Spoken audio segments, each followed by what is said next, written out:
तुमच्या विरुद्ध खोटी पोलीस तक्रार दाखल झाली तर काय कराल? नमस्कार, मी आपला वकील मित्र ॲडव्होकेट कैलास नाईक. कायद्याचे म्हणजेच तुमच्या फायद्याचे बोलूया. एखाद्या व्यक्तीचा गुन्ह्याशी कोणताही संबंध नसतो, परंतु ती व्यक्ती गुन्हा करणाऱ्या आरोपीच्या संबंधित असते, म्हणजेच नातेवाईक असते, मित्र असते किंवा त्यांना मदत करणारे असते. त्यावेळी फिर्यादी हे त्यांचेही नाव गुन्ह्यामध्ये नमूद करून फिर्याद दाखल करतात.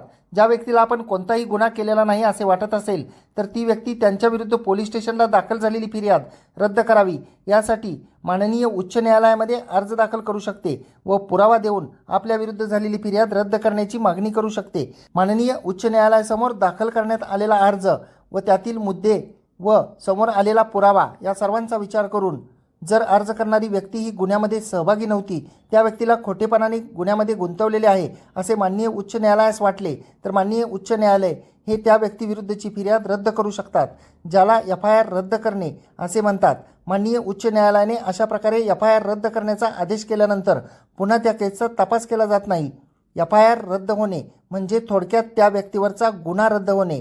व्हिडिओ आवडल्यास व्हिडिओला शेअर करा. कोर्ट कचेरी या यूट्यूब चॅनलला सबस्क्राईब करा. फेसबुक इंस्टाग्रामवर पाहत असाल तर फॉलो जरूर करा.